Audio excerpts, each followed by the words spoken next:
Posso ouvir um amém nessa noite?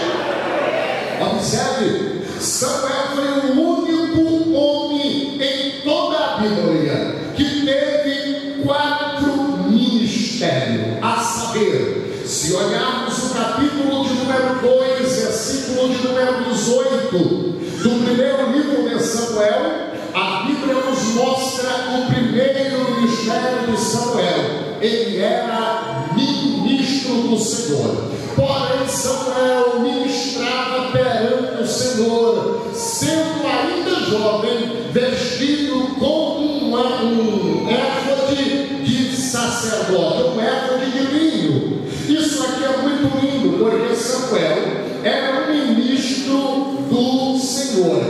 Só que vale lembrar que para ministrar tinha que ser a partir dos 30 anos de idade.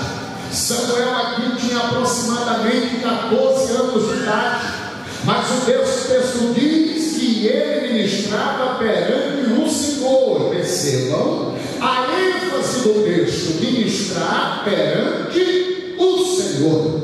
Ministrar perante os homens é fácil, pastor Fábio. O difícil é ministrar perante o Senhor. Aqui o original hebraico traz a conotação de que Samuel ministrava e o Senhor comparecia para ouvir a ministração de Samuel. Era Samuel pregando e Deus sentado dizendo: eu vou ouvir a mensagem do meu servo. Já parou para pensar o que é isso? Capítulo 3, versículo 19 do primeiro livro de Samuel, a Bíblia diz que crescia Samuel e o Senhor era com ele, e nenhuma de todas as suas palavras o Senhor deixou cair por terra. Você sabe o que significa isso? Samuel vai crescendo, mas o Senhor vai crescendo com ele. O problema, o perigo não está quando se é pequeno. O perigo está no crescimento. Porque tem pessoas que quando é pequeno é humilde. Tem pessoas que quando não tem nada, ele abraça, ele cumprimenta, ele é submisso, ele respeita a liderança, mas vai crescendo, vai achando que é a última bolacha do pacote. Mas eu gosto da expressão do texto que diz que crescia Samuel e o Senhor era com ele. E nenhuma de todas as suas palavras, não era a palavra de Deus, era a palavra de Samuel, nenhuma de todas as suas palavras o Senhor deixou cair em terra. Por quê? Era Samuel falando e Deus assinando embaixo. O que Samuel dizia, Deus disse: está assinado, está concordado, fique tranquilo que eu vou fazer. Levanta a sua mão que eu quero profetizar. Esta noite o Senhor está dando autoridade para a tua vida, para o que você falar, Deus vai assinar embaixo e dizer: pode ficar tranquilo que vai acontecer. Tem alguém que concorda e pode dar glória no Senhor? A ele seja a glória pelo século e século. Mas o que eu acho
vendo, reconheceu, conheceu que Samuel foi confirmado profeta do Senhor. Mas aqui vai um adendo: não era Samuel que bateu no peito e disse: me respeite que eu sou profeta. Era o povo que olhava e disse: ali é profeta. Porque eu dizer que sou ministro é uma coisa, mas o povo olhar e dizer ali é um ministro é outra coisa.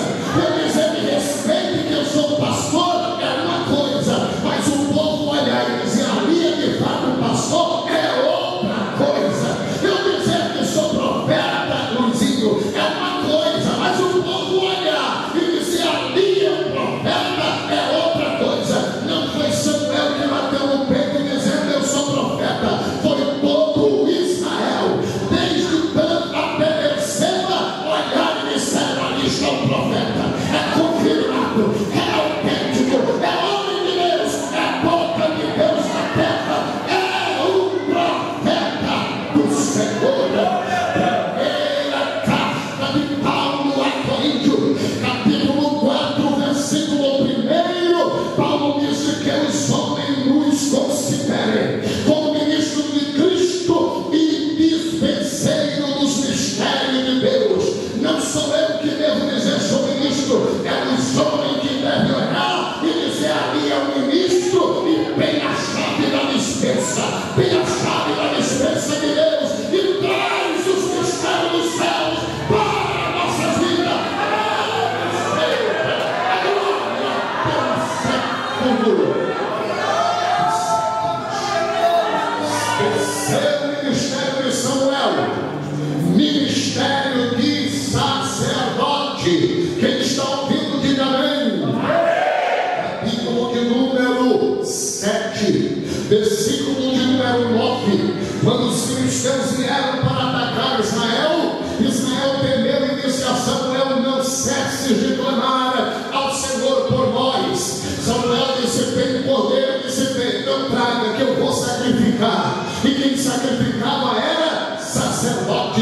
E Samuel pegou o cordeiro, sacrificou inteiro, e Deus deu ouvido a Samuel, porque ele era sacerdote. Capítulo 16 do primeiro livro de Samuel, quando Deus disse: até quando terás dó de Saul, havendo eu rejeitado para que não reine sobre o meu povo? Enche o teu vaso de azeite e vem, e enviar-te-ei à casa de Jessé belemita, porquanto me provém dentro dos seus filhos o rei. Aí o Samuel vai dizer: Senhor, quando Saul souber que o Senhor me enviou lá para a terra de Belém, Saul vai mandar me matar. Deus disse: não, só se você for como profeta, ou se você for simplesmente como ministro. Mas pega um bezerro e diz que vieste sacrificar, porque ora tu és ministro, ora tu és profeta, mas ora tu és sacerdote.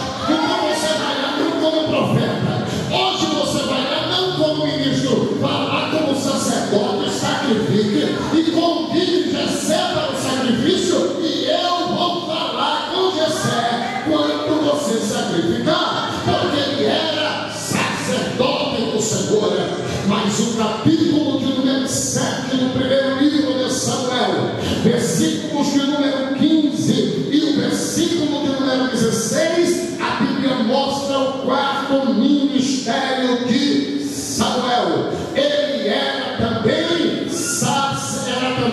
além de profeta, além de sacerdote e além de ministro, ele era juiz. Ele julgava o povo, ele julgava e administrava as causas do povo. Então ele ouviu a voz de Deus quantas vezes? Quantas vezes? Quantos ministérios foram confirmados por Deus? A pergunta é: quantas vezes você tem ouvido a voz de Deus? Cada vez que ele ouve, Deus vai confirmando o ministério. Ouviu a primeira vez Deus chamando, Deus disse: é o ministro. Ouviu a segunda vez Deus chamando, Deus disse: é profeta. Ouviu a terceira vez Deus chamando, Deus disse: ele agora é sacerdote. Ouviu a quarta vez Deus chamando, Deus disse: agora é também juiz. E vale lembrar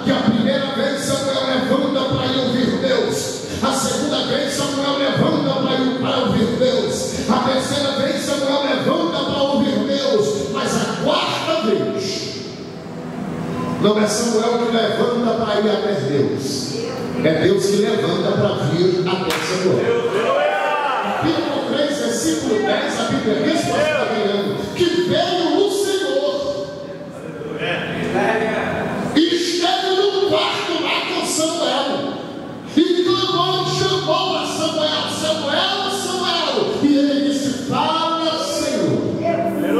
Ele fala porque o teu servo 3 vezes ele vai em busca de Deus, mas a 4ª vez é Deus quem vem em busca dele.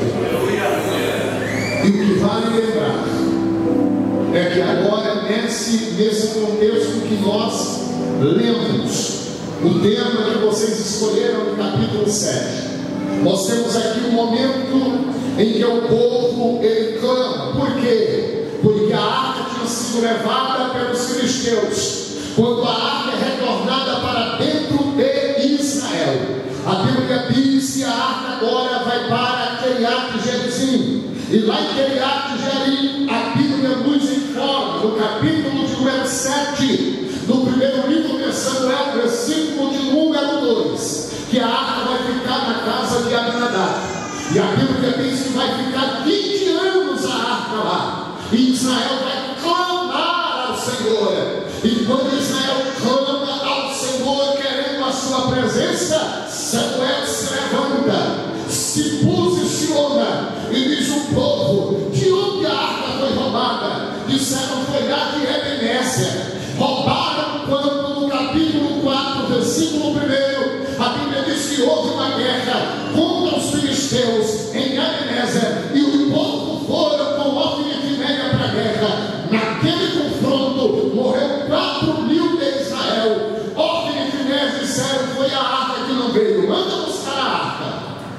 Nós iremos trazer a arca e iremos ganhar a guerra. Só que a arca, ela só valia alguma coisa se estivesse debaixo da nuvem. Ofni e Finéia mandou buscar a arca. Deus disse: pode levar a arca, mas eu fico na nuvem. E tirar a arca, pastor Adriano, de debaixo da nuvem, ela não passa de um caixote de ouro. Levaram a arca para Ebenezer, mas Deus ficou na nuvem. Chegou lá, a Bíblia diz que eles fizeram um grande barulho, uma grande zoada, a tal ponto que os filisteus tremeram pelo barulho ensurdecedor. E disseram: a arca do Deus Israel está com eles, nós iremos perecer. O capitão dos filisteus disse: olha, seja homem, vamos lutar contra eles, e se o problema é a arca, vamos roubar a arca. Roubaram a arca, mataram Ofni e Finéia, mais 30.000 de Israel, 34.000 morreram e a arca foi levada. Um moço corre e dá notícia para ele que está sentado numa cadeira. Aliás, a Bíblia nos mostra lá em Êxodo, capítulo de número 30, nos versículos de número 25 ao 32, Deus mandou colocar 7 peças no tabernáculo, mandou fazer o altar do holocausto, mandou fazer a pia de bronze, mandou colocar a mesa para pôr os pães, mandou colocar o castiçal de ouro, mandou fazer o altar do holocausto, mandou fazer a arca da aliança e a tampa chamada propiciatório. Deus disse que as 7 peças que vai dentro do tabernáculo, ele disse: não, eu vou colocar a 8ª peça. E ele fez uma cadeira, e a Bíblia diz no primeiro livro de Samuel, capítulo 1, versículo 9, que ele pega a cadeira e colocou no pilar do templo, sentou na cadeira e disse: daqui não saio e daqui ninguém me tira. Deus disse: eu vou te tirar com cadeira tudo, porque vai fazer pessoas de peça. Não adianta colocar 8 peças, não adianta colocar uma cadeira no pilar do templo e achar que é o dono da igreja. Não adianta colocar uma cadeira e achar que é a última bolacha no pacote. Não adianta colocar uma cadeira e achar que a posição e a direção é sua. Deus disse: fez uma cadeira, a cadeira que você fez